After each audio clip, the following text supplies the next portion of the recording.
Hello everyone. So today we will be starting with a new topic, that is colligative properties. So colligative properties क्या होती हैं? Colligative properties वो होती हैं जो कि डिपेंड करती हैं नंबर ऑफ पार्टिकल्स पर, ना कि उनके नेचर पर. So let's start. The properties of dilute solution, यानी कि ज़्यादा कंसनट्रेटेड नहीं होगा, ज़्यादा डाइल्यूट होगा. ज़्यादा डाइल्यूट कहने का मतलब है कि उसके अंदर सॉल्वेंट ज़्यादा होगा. The properties of dilute solutions which depend upon the number of particles of solute present in the solution and not on the nature. यानी कि कोई फ़र्क नहीं पड़ता उसका साइज़ क्या है, छोटा है या बड़ा है, उसको नेचर से मतलब नहीं है, उसको काउंट से मतलब है. दैट इज़ कि कितने नंबर ऑफ पार्टिकल्स प्रेजेंट हैं, are called colligative properties. So moving on to the next part, हमारे को 4 कॉलिगेटिव प्रॉपर्टीज़ पढ़नी है. So here we go with those colligative properties. So colligative properties which we need to study are: number 1, relative lowering of vapor pressure.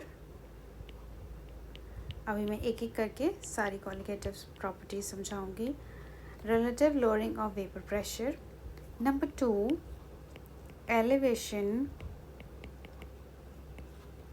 in boiling point.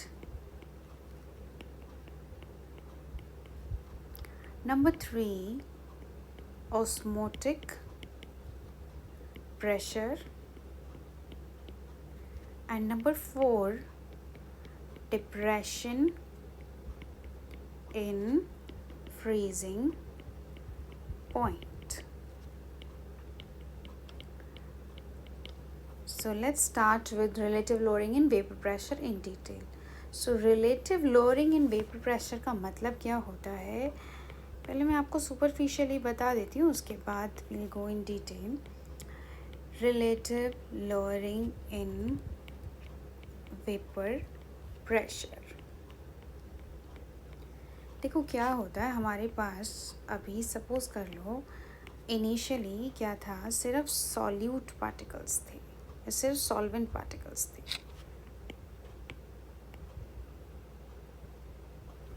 यहाँ पर क्या है, सिर्फ solvent particles है, यानी कि ये क्या है, प्योर सॉल्वेंट है, इसके अंदर और कोई पार्टिकल प्रेजेंट नहीं है. अब क्या होगा, लेट्स से मैं इनको ड्रॉ कर देती हूँ. सपोज ये पार्टिकल्स हैं, let me colour them. So they are of blue colour. अब आप इन्हें हीट करोगे तो क्या होगा, लिक्विड पार्टिकल से क्या किस में कन्वर्ट हो जाएंगे, वेपर फॉर्म में. And ultimately they will apply some pressure, और उस प्रेशर को हम क्या बोलेंगे, वेपर प्रेशर. अब हमारे पास नेक्स्ट चीज़ आती है सॉल्यूट पार्टिकल, यानी कि इसके अंदर आपने क्या किया है, सॉल्वेंट के अंदर आपने सॉल्यूट के पार्टिकल्स डाल दिए. Now see it is going to look like this. Now let's say ये जो रेड वाले पार्टिकल्स हैं, these are your solute particles. And again जो आपका ब्लू वाले पार्टिकल्स हैं, they are your these particles which are drawn with blue. now अब क्या होता है कि जब हम हीट करते हैं तो पहले क्या था, एंटायर सरफेस पूरे सॉल्वेंट का, उसमें क्या था, entire surface was covered by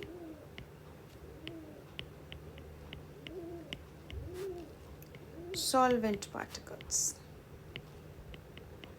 but जब इसके अंदर आपने सॉल्यूट के पार्टिकल्स डाल दिए तो क्या है, अब यहाँ पर कुछ सरफेस जो है अब किसने ऑक्यूपाई कर लिया है. Now some solute particles are present in between solvent particles. तो अब क्या होगा कि सॉल्वेंट पार्टिकल को एस्केप करने में लिक्विड से वेपर की तरफ आने में डिफ़िकल्टी होगी. So solvent particle will find difficulty in escaping from liquid form to vapor form. देखो, एक होती है क्लियर रोड और एक है क्या जिसमें ट्रैफिक प्रेजेंट है. तो ऑब्वियसली बात है, अगर आपको निकलना है तो यहाँ पे आप जल्दी निकल जाओगे और यहाँ पे क्या मिलेगा, आपको ट्रैफिक मिलेगा तो आपको टाइम लगेगा. सो सेम केस यहाँ पर है. In case of the pure solvent there is no other particle, only solvent particles are there. So they do have the tendency to easily escape from liquid phase to that of the vapor phase. But in case of the solution, that is when solute particles are present, then what happens is solute particle, they just occupy some of the space present between the solvent particles, due to which solvent particles find difficulty in escaping from liquid to that of the vapor phase. तो फिर क्या होगा, less number of vapours form होंगे. अब अगर less number of vapours form होंगे, यहाँ पर less number of vapours of solvent, तब क्या होगा, यहाँ पर लेस वेपर प्रेशर होगा. तो यही कॉलिगेटिव प्रॉपर्टी है कि जब हम सॉल्यूट डालते हैं. अब एक इम्पॉर्टेंट बात आपको यहाँ पर नोट करनी है, दैट इज़ हम कौन से सॉल्वेंट की बात कर रहे हैं. हम बात कर रहे हैं यहाँ पे non volatile solute. Volatile solute की बात नहीं कर रहे हैं, क्योंकि वॉलेटाइल सॉल्यूट के केस में सॉल्यूट के भी क्या हो जाएंगे, वेपर्स बन जाएंगे. बट यहाँ पर हम सॉल्यूट के वेपर्स को कंसिडर नहीं कर रहे हैं, क्योंकि हमने नॉन वॉलेटाइल सॉल्यूट लिया है. Now moving on to the next part. See, the conclusion to this is relative lowering in vapor pressure means that on addition of, let me write, on addition of non-volatile solute,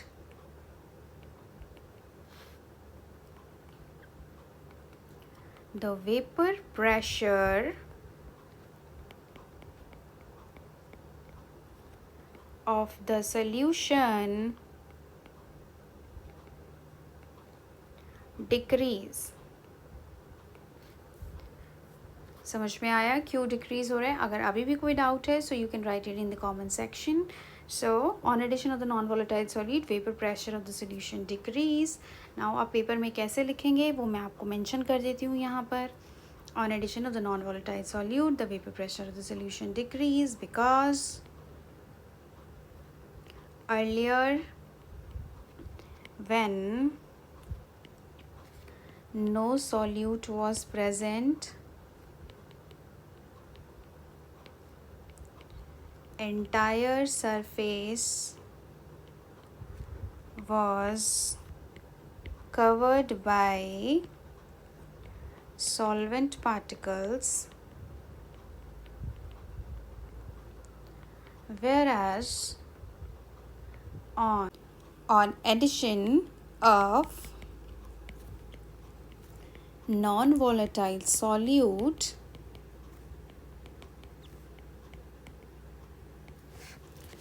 some solute particles occupy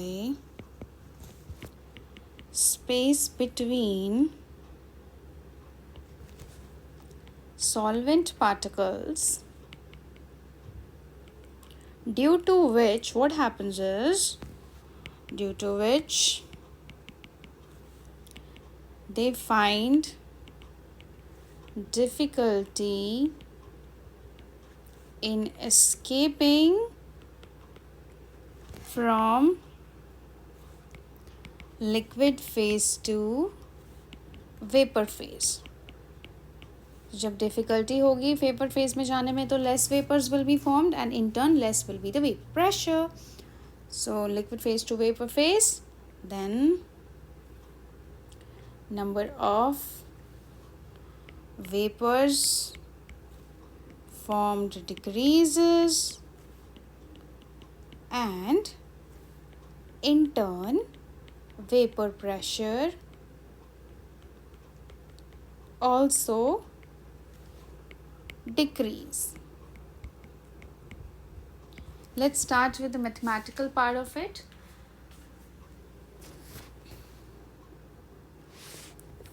So according to Raoult's law,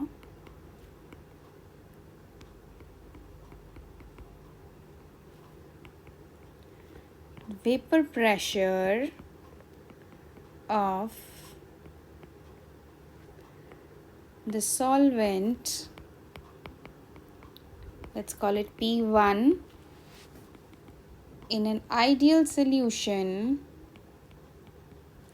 is given as P1 is equals to P1 not x1. सो यहाँ पे P1 क्या है, ये है partial pressure.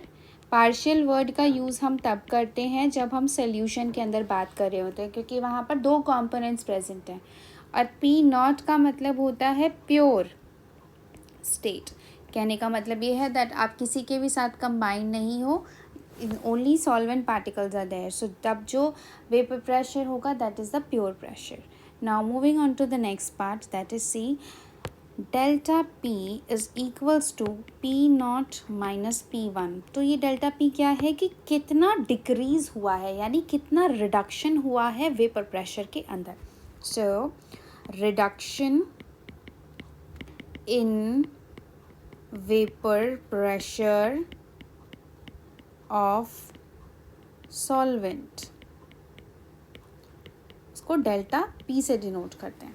अब यहाँ पर कितना होगा, पहले ज़्यादा था ये, क्योंकि ये प्योर स्टेट में है तो ये ज़्यादा था. जब सोल्यूशन बन गया यानी सॉल्यूट पार्टिकल्स इसके अंदर आ गए तो क्या हो गया, कम हो गया. तो P1 क्या है, पार्शियल प्रेशर. मैं ब्रैकेट में लिख देती हूँ ये कौन सा प्रेशर है, when non-volatile solute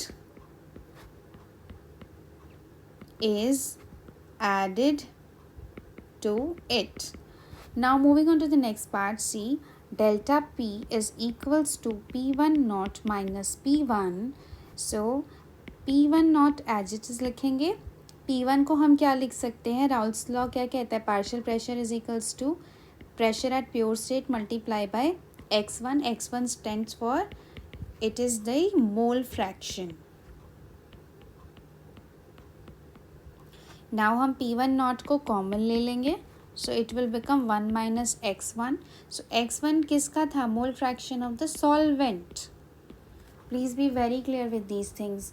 now P1 not 1 minus x1 will become x2, क्योंकि यहाँ पे we are considering the binary solution. Binary solution कहने का मतलब है कि इसके अंदर सिर्फ दो ही कंपोनेंट्स हैं, एक आपका सॉल्यूट है, एक आपका सॉल्वेंट है. सो सॉल्यूट के लिए x2 हो जाएगा और इसके लिए x1 हो जाएगा. तो जब भी हमारे पास दो सोल्यूशंस होंगे तो the total mole fraction will be equal to 1. So this is the reason that x2 is equals to 1 minus x1. So delta P will become equals to P1 naught into x2. Now what we need to do is delta P divide by P1 naught. आप इसको नीचे लेकर आएंगे और यहाँ पर x2 as it is लिख देंगे. Let me write it properly. Now see x2 क्या होता है, मोल फ्रैक्शन क्या होता है, मोल फ्रैक्शन होता है number of moles of particular component जिसका आप मोल फ्रैक्शन की बात कर रहे हो. So number of moles of solute, क्योंकि मैं यहाँ पे सॉल्यूट की बात कर रही हूँ, divided by total number of moles. So total number of moles क्या होंगे, number of moles of solute plus number of moles of solvent.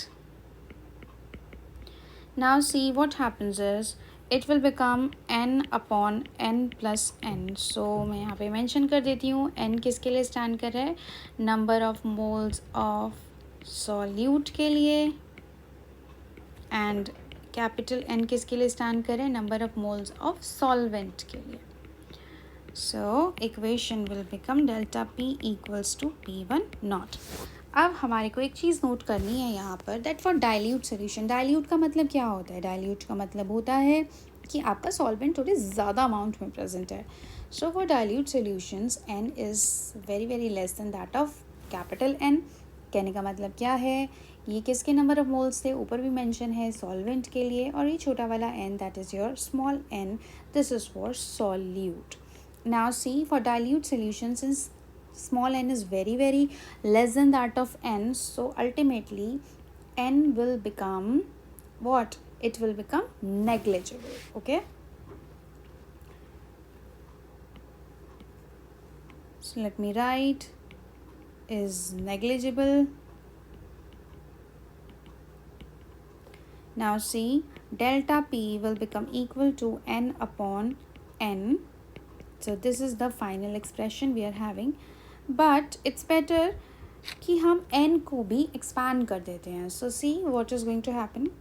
Delta p upon delta p1 naught will become equal to, number of mole कैसे निकालते हैं? Given weight upon molecular weight. अब यहाँ पर नीचे भी n गिवन है, so ये भी क्या हो जाएगा? W by m. Since conveniences के लिए हम इसको 1 और 2 से डिनोट कर देंगे. So this is standing for 2 का मतलब क्या है? Solute. So this and this. I hope things are clear. If any doubt is there, you can drop it in the comment section. So here we go. This is the final expression. Now delta p को भी आप expand कर सकते हो. So that is p1 naught minus p divided by p1 naught, which will become equals to w2 divided by m2 m1 divided by m1 w1, sorry. Now let me tell you what is it, like what is w and w2, m1 and m2, ताकि आपको कोई confusion नहीं हो. w1 and w2 क्या है? This is the given weight of solute and this is the given weight of solvent.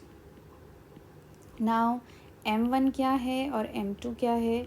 m1 है molecular mass, किसका मास? Solvent का.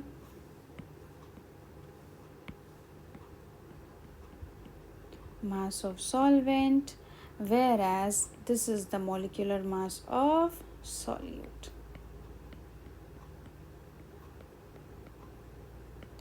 So this was all about the mathematical part of reduction in vapor pressure of the solvent. Now let's study about like this complete process. What are the things involved in that? So the conclusion part is, see, elevation in boiling point. इस पूरे process को हम एक और नाम देते हैं, that is एब्यूलोस्कोपी. सो एब्यूलियोस्कोपी. सो देखो कुछ पॉइंट्स मैं अब आपको बताऊंगी. सबसे पहले तो देखो बॉइलिंग पॉइंट होता क्या है. Many of the students are like जिस पे लिक्विड बॉयल होने लगे उसको बॉइलिंग पॉइंट बोलते हैं. So please be very clear. Boiling point का मतलब होता है boiling point of a liquid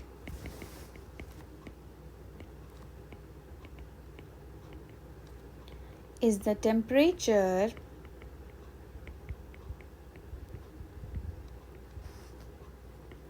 at which its vapor pressure is equal to its atmospheric pressure. यानी जिस जहाँ पे भी वो प्रेजेंट है, क्योंकि कई जगह से जैसी जगह बदलती है वैसे एटमॉस्फेयर का प्रेशर भी बदलता चला जाता है. Now vapour pressure is lowered. ये क्या है? अभी आपने पढ़ा कि जो वेपर प्रेशर है वो कम हो जाएगा नॉन वॉलेटाइल के सॉल्यूट होने से. अब एक चीज़ बहुत इम्पॉर्टेंट नोट करनी है, वो ये है vapour pressure is lowered when a non volatile solute is added. अब ध्यान से देखो, सपोज अभी क्या है, ये एक सॉल्वेंट है, प्योर सॉल्वेंट, ठीक है. ये पार्टिकल्स हैं. अभी मैंने क्या किया, इसके अंदर कुछ सॉल्यूट पार्टिकल्स भी ऐड कर दिए. Solute plus solvent. मैं कलर डिफरेंस कर देती हूँ so that it will be easy to recognise solute कौन है और सॉल्वेंट कौन है. सो लेट्स से जो ग्रीन वाला है that is our solute particle. Okay, now what happens is students, let's say यहाँ पे वेपर प्रेशर P1 नॉट है. सो P1 नॉट हमें पता है कि क्या रहेगा, ज़्यादा रहेगा P1 से, क्योंकि ये वाला प्रेशर क्या है, pure pressure, that is at the pure state. और ये क्या है हमारे पास, पार्शियल प्रेशर.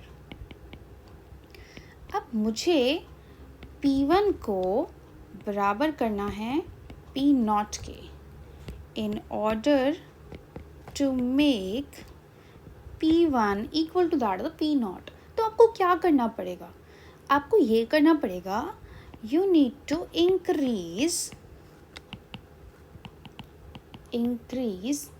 टेम्परेचर. आप टेम्परेचर इतना ज़्यादा बढ़ा दो कि बाहर जो एटमॉस्फेरिक प्रेशर है, देखो दोनों के केस में जो एटमॉस्फेरिक प्रेशर था वो P1 नॉट के, जब हम प्योर सॉल्वेंट की बात कर रहे हैं तो जो एटमॉस्फेरिक प्रेशर है, जब हमारा P नॉट एटमॉस्फेरिक प्रेशर के बराबर हो जाता है तब उस पॉइंट को हम कहते हैं क्या, बॉइलिंग पॉइंट. अब यहाँ पे P1 नॉट एटमॉस्फेरिक प्रेशर के बराबर अभी तो नहीं है, बट मुझे उसके बराबर करना है तो उसके लिए मुझे वेपर्स बढ़ाने पड़ेंगे. Now in order to increase the number of vapours मुझे क्या करना पड़ेगा, टेम्परेचर बढ़ाना पड़ेगा. कौन से केस में, यहाँ पर. So you need to increase the temperature so that more number of particles from liquid to vapor state, and hence more will be the vapor pressure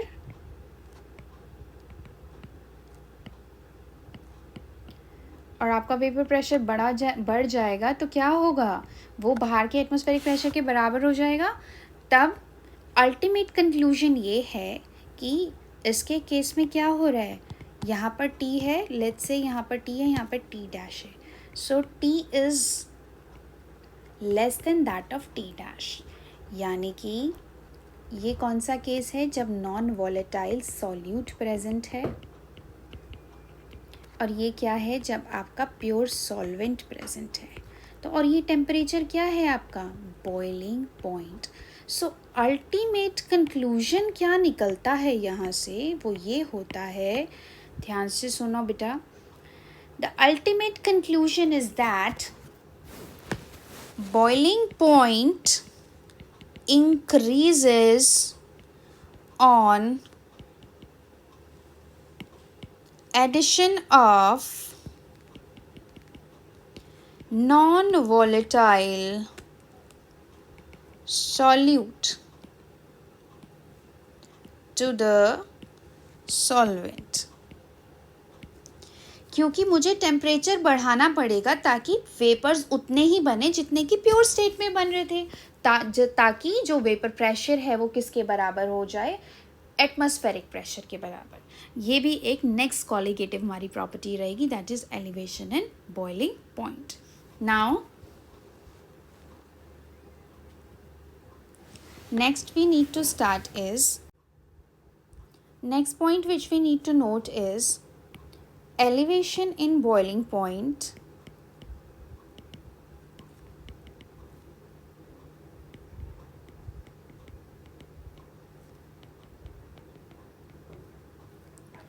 that is delta T will be equal to boiling point of the solution minus boiling point of pure solvent. I hope it's clear. Still, if any doubt is there, you want me to make another video, I will be making that. But let me clearly explain you once again. Listen to me very carefully. You can pause the video in middle of that. Now see what happens is, देखो बेटा क्या होता है, अभी हमारे पास एक system है जिसके अंदर क्या है, सिर्फ सॉल्वेंट पार्टिकल्स हैं, सॉल्वेंट पार्टिकल्स हैं। आप कुछ भी टेम्परेचर देते हो, लेट्स से, मैं किसी को भी स्पेसिफाई नहीं कर रही हूँ, लेट्स से जो भी बॉइलिंग पॉइंट है दैट टेम्परेचर इज़ टी। तो यहाँ पर उस टेम्परेचर पर क्या होगा, कुछ यहाँ पर वेपर्स फॉर्म होंगे। Let's take blue pen only, it will be convenient to understand. Now see क्या होगा कि कुछ पार्टिकल्स जो है ऊपर चले गए, यानी कि लिक्विड से वेपर फेज में आ गए, एंड ये कुछ यहाँ पर प्रेशर अप्लाई करेंगे। ये क्या है आपका वेपर प्रेशर, ठीक है। और ये कौन सा प्रेशर है, pressure at pure state, at pure state. Boiling point वो टेम्परेचर होता है जिस टेम्परेचर पर ये जो वेपर प्रेशर ऊपर अप्लाई हो रहा है, this become equal to atmospheric pressure.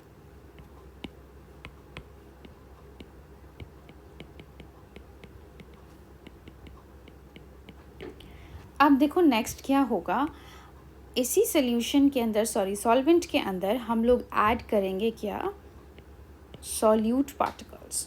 So this is our existing solvent particles, मैंने इसीलिए 4 ही ड्रॉ करे हैं। Now let's say green colour के जो पार्टिकल्स हैं वो हमारे क्या हैं, सॉल्यूट पार्टिकल्स है। और सिंस वो नॉन वॉलेटाइल है, यानी कि वो ऊपर नहीं जाएंगे, यानी कि they will not get converted into your vapour phase. Now see ultimately what happens is, यहाँ पे पहले देखो, लेट्स से 2 पार्टिकल्स गए थे और यहाँ पर अभी एक ही पार्टिकल जो है लिक्विड से वेपर फेज में क्या है। तो अब ये कुछ प्रेशर अप्लाई कर रहा होगा यहाँ पे, उसको हम क्या बोलेंगे, vapour pressure. So this is partial pressure. अब मैं प्योर नहीं बोल सकती हूँ, फाइन, क्योंकि now they are present along with the solvent and solute particles, तो वो अकेले नहीं हैं। Now see vapour pressure, vapour pressure that is the partial pressure. अब वेपर प्रेशर जो यहाँ पर हुआ है, it is not equal to atmospheric pressure, क्योंकि सी लेट्स से आप एक कैजुअल एग्जांपल समझो, वहाँ पर 2 पार्टिकल्स थे, उनका जो टोटल प्रेशर था वो किसके बराबर आ रहा था, एटमॉस्फेरिक प्रेशर के बराबर आ रहा था। पर यहाँ पे मुझे दिखाई दे रहा है कि सिर्फ एक ही वेपर बना है, तो वो जो प्रेशर लगा रहा है वो एटमॉस्फेरिक प्रेशर के बराबर नहीं है, यानी कि मुझे एक पार्टिकल और वेपर का चाहिए ऊपर इतना प्रेशर लगाने के लिए, ताकि मेरा जो ऊपर वेपर प्रेशर है दैट्स अ पार्शियल प्रेशर, वो किसके बराबर हो जाए, एटमॉस्फेरिक प्रेशर के बराबर हो जाए। Now in order to increase the vapor pressure, more vapors should form। यही होना चाहिए, ज़्यादा और वेपर बनानी चाहिए, क्योंकि मुझे एक और वेपर की ज़रूरत है। मतलब प्रैक्टिकली मैं बस एक कैजुअल एग्जांपल ले रही हूँ। Now more vapor should form. For that what you need to do is increase temperature। क्या करना रहेगा उसके लिए, you need to increase the temperature। तो अब एक नया टेम्परेचर आ जाएगा, उसको बोलेंगे हम T डैश। अब ये टेम्परेचर क्या है, this increase temperature, that means now liquid will boil at new temperature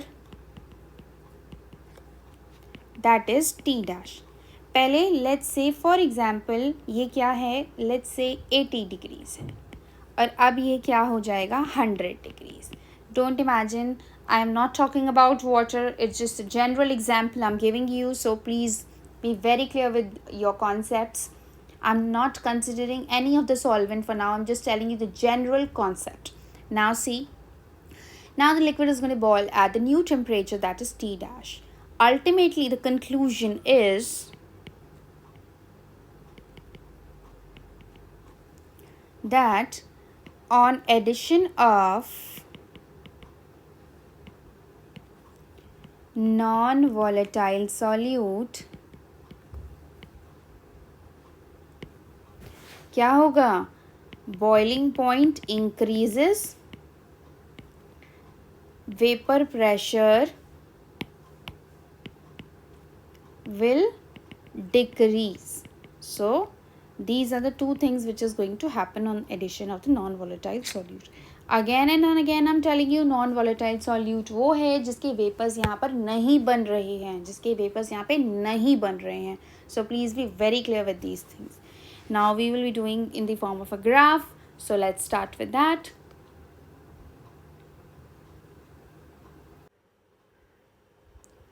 Let's study about the graph between the temperature and the vapor pressure.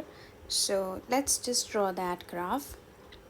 See, the graph is going to look like this.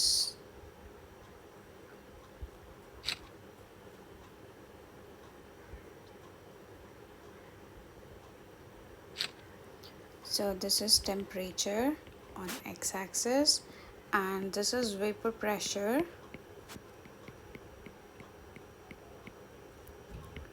Now see what happens is, let me draw it with different pen so that we can recognize easily.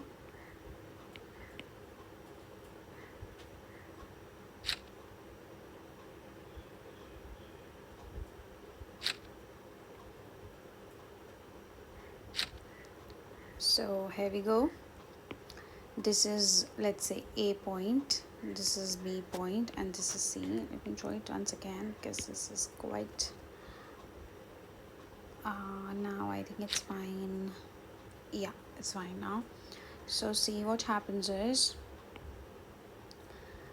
the line which is going to pass through, that is the curve which is going to pass through this thing, that is A point, that will be regarded as the solvent line. So it's going to look like this. One of the line which is going to pass through B, so let me pass it through B. Then the line which is going to pass through C. So here we go. See, the curve which is passing through A, that is for the solvent, and this is for solution 1, this is for solution 2. Now see what happens is, let's say, let me mark it as T0, this is T1, this is T2. So this will become P0, this will become P1, this will become P2. So this temperature is T0, this is T1, this is T2. Now let me label this as well. So this is, let's say, D point and this is E point. Now AC by AB will be equal to AE by AD, which means T2 minus T0 divided by T1 minus T0 is equals to P0 minus P2 divided by P0 minus P1. So see here what happens is, delta T is equal, delta T2 by delta T1 will be equal to delta P2 by P1, which concludes that delta T is directly proportional to delta P. So ultimate conclusion is the temperature change is directly proportional to change in the pressure. Now see what happens is, delta T will be directly proportional to molality. Molality का मतलब होता है number of moles of solute present in 1 kg of solvent. So it will become number of moles of solute divided by mass of solvent, provided it has to be in kg. Okay, now delta T का proportionality constant हटाने के लिए हमें क्या करना रहेगा, proportionality constant वो हो जाएगा के बी इंटू एम. अब के बी का मतलब क्या होता है, के बी होता है ebullioscopic constant, ebullioscopic constant. Now see what happens is, delta T is equals to K B into M. अब हम एम को एक्सपैंड करेंगे. So Kb multiply by given weight divided by molecular weight multiply by Ma. sorry, WA. So WB is the given weight of solute, and MV is the given weight of, that is molecular weight of solute itself, and MA यहाँ पर नहीं होगा, यहाँ पर होगा WA. So WA is the given weight of solvent, and just make sure while you're doing the calculations, just get it converted into kg. Now this is the final expression for delta T, that is the change in boiling point, WB divided by MB into WA. So I hope it's clear to you. If any doubt is there, you can drop it in the comment section. Now I just want to tell you something about Kb. See, Kb is a ebullioscopic constant. This Kb is going to depends upon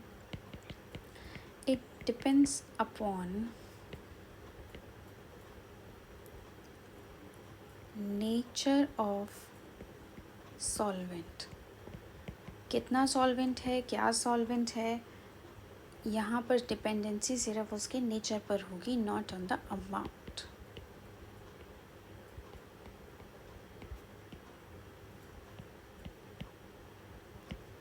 ठीक है, ना वो amount of solute पर depend करेगा, ना ही solvent पर, ना ही टेम्परेचर पर.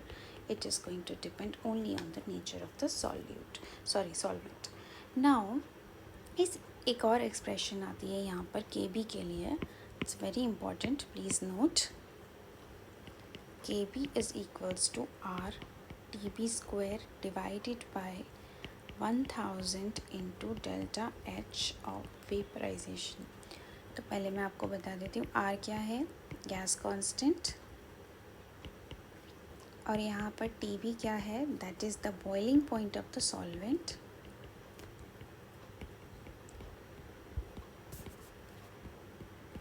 Next we have delta H of vaporization. So I hope it's very clear. That is the latent heat